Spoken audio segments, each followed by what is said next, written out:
Assalamualaikum warahmatullahi wabarakatuh, Bapak Ibu semua.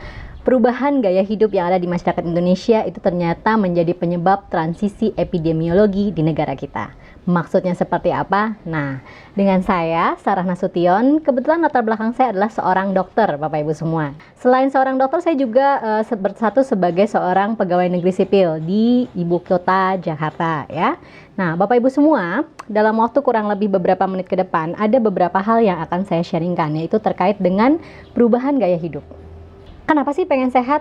Ya, ini pertanyaannya cukup retoris nih, Dokter Sarah. Kenapa? Ya, pastinya tidak ada semua orang di muka bumi ini yang dia itu ingin sakit, ya.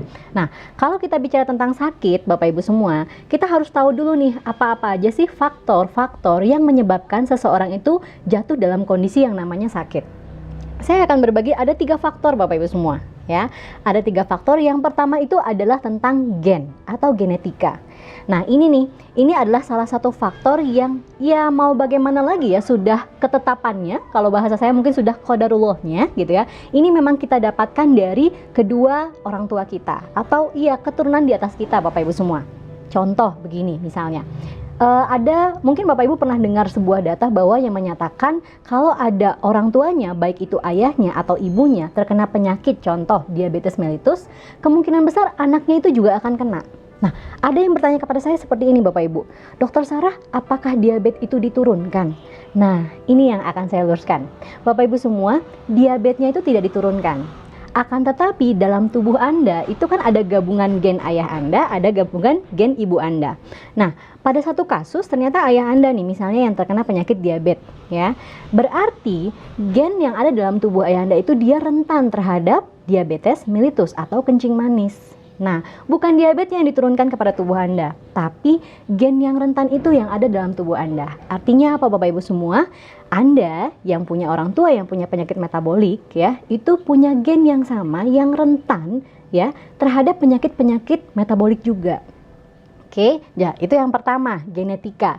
Ya ini kita sudah tidak bisa dirubah ya Bapak Ibu ya. Nah, kemudian yang kedua, apa itu yang kedua? Yang kedua adalah lingkungan. Jadi status kesehatan seseorang itu dipengaruhi oleh lingkungannya Bapak Ibu semua ya. Nah, lingkungan ini ya mungkin bisa diubah tapi tidak mudah. Lingkungannya yang dia rubah. Ya, kalau ternyata kita let's say punya finansial yang cukup, kita bisa merubah lingkungan kita mungkinnya dengan kita pindah ke negara yang notabene secara lingkungan dia jauh lebih sehat. Dan memang faktanya Singapura itu adalah negara ketiga yang angka harapan hidupnya paling tinggi di dunia.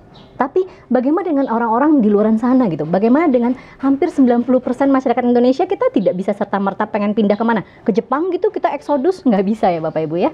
Ya, ada genetika, ada lingkungan. Ya, genetika tidak bisa kita rubah, lingkungan mungkin bisa kita rubah tapi tidak mudah Bapak Ibu. Nah, yang terakhir ya, faktor yang terakhir ini adalah gaya hidup Bapak Ibu semua.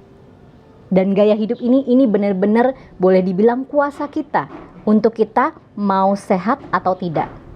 Tadi saya bilang bahwa ternyata pergeseran model gaya hidup, pergeseran gaya hidup yang terjadi di masyarakat Indonesia itu ternyata membuat transisi epidemiologi. Maksudnya apa nih? Jadi ternyata Bapak Ibu semua, 10 penyakit terbesar yang menyebabkan kematian di Indonesia itu ketika mulai tahun 2014 ke atas, 2015 ke atas, itu mulai berubah Bapak Ibu. Kalau dulu Bapak Ibu semua ya, yang menyebabkan kematian di Indonesia itu banyaknya adalah penyakit-penyakit infeksi. Contohnya infeksi saluran pernafasan atas atau ya TBC juga ya.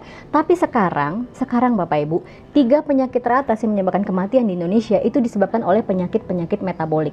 Yang pertama itu adalah stroke, yang kedua itu penyakit pembuluh darah ya, iskemik jantung, kemudian yang ketiga itu diabetes Bapak Ibu semua ya.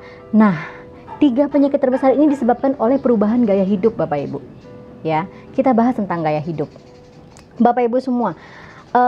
Sekarang begini, program yang sedang digadang-gadangkan oleh Kementerian Kesehatan Republik Indonesia adalah, Bapak Ibu pasti pernah dengar, GERMAS, yaitu Gerakan Masyarakat Hidup Sehat. Ya, apa sih yang dipromosikan oleh Germas ini? Yang pertama yaitu aktivitas fisik minimal 30 menit dalam sehari. Yang kedua, banyak mengkonsumsi buah-buahan dan sayuran. Yang ketiga, Bapak Ibu semua, itu adalah rutin memeriksakan kesehatan. Ya. Kalaupun misalnya Anda, let's say misalnya Anda makannya juga dipilah-pilih Bapak Ibu semua, tapi kalau misalnya Anda stres dalam kehidupan sehari-hari gitu ya, Anda nggak banyak minum, Anda nggak banyak gerak, itu salah satu gaya hidup yang ternyata menentukan status kesehatan Anda Bapak Ibu. Katanya Dr. Robert bahwa status kesehatan yang prima itu adalah ketika dalam kondisi tubuh yang basah Bapak Ibu. Kondisi tubuh ya. Nah, kemudian kedua, ternyata si hidrogen ini adalah salah satu dari sekian banyak antioksidan yang ada di muka bumi yang ternyata sifatnya itu sangat berat molekul itu sangat kecil, jadi gampang sekali menyerap. Ya, saking gampangnya Bapak Ibu sampai ada di dalam air putih kita dan gampang untuk kita minum Bapak Ibu semua. Nah, kebayang nggak? Jadi ibarat kata nih, kalau kata orang-orang tua, orang-orang tua, 1 kali mendayung 2-3 pulau terlampaui. Dengan Bapak Ibu hanya menegak air putih untuk menghilangkan dahaga, tapi ternyata itu bagus banget untuk status kesehatan kita. Dan saya pikir apapun Anda, apapun latar belakang Anda, apapun aktivitas utama Anda, apapun pekerjaan Anda tidak akan mungkin lupa yang namanya minum air putih. Bicara olahraga, 2-3 bulan orang mungkin bisa rutin teratur Bapak Ibu semua, tapi bulan keempat, bulan kelima bisa jadi frekuensinya akan turun atau bahkan tidak sama sekali. Bicara kebiasaan untuk makan buah dan sayuran, ya 2-3 bulan pertama Bapak Ibu dia rutin, bulan keempat, bulan kelima belum tentu. Kecuali benar-benar dia sudah ketampar banget gitu ya, pernah jatuh dalam kondisi yang sakit, dia benar-benar teguh untuk dia makan buah dan sayuran. Tapi kalau bicara air putih Bapak Ibu, saya yakin sebelum Anda mengklik video saya ini, mungkin 1 harian ini Anda nggak pernah ada yang namanya lupa minum air putih.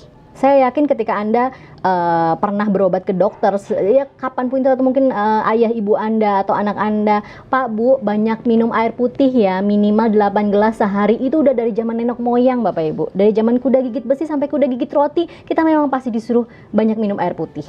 Ya, jadi ini bukan hal yang baru, hanya saja air putihnya ini harus yang terpilih, yaitu air alkali terionisasi dan dia punya kandungan hidrogen.